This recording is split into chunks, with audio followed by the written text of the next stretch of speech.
Hi mga mi, kamusta kayo? Grabe, ang tagal ko na pala walang mini vlog. Sobrang namiss ko talaga mag voice over. At syempre, sobrang namiss ko din kayo. Sana naman, panoorin mo pa rin yung mga vlog ko nitong mga nakaraang araw. Kasi meron akong isi-share na napaka-importanting ganap sa buhay ko. Huy! Dahil nga meron tayong event na pupuntahan at first time ko din talaga ko maka-attend sa ganon. Kaya naman, ayun na nga, napag-desisyon na namin ng mga kumami vlogger ko na magkita-kita nga kami dito sa bahay ko. Pero syempre, ayoko naman na sobrang kalat ng bahay mga mi. Kaya naman gabi pa lang naglinis na nga ako dahil kinabukasan dadating na sila. Syempre mga mi, talaga namang hindi malinis ang bahay ko kasi nagpapagawa ako kahit nga ako nahihilo sa sobrang dami ng kalat na hindi ko na maintindihan kung saan ko talaga ilalagay. Wow! Gasol!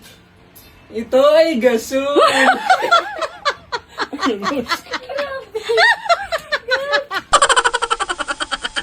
Ito ay kanin!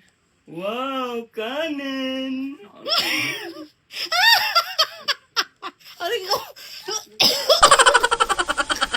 Wow! Yan ay gasto! Ibibigay na sa kanya!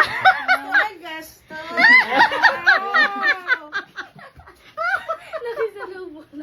Oh, wow! Ito ay kutsilyo! Sa'yo na ang kutsilyo! Wow, pati kutsilyo. Kutsilyo.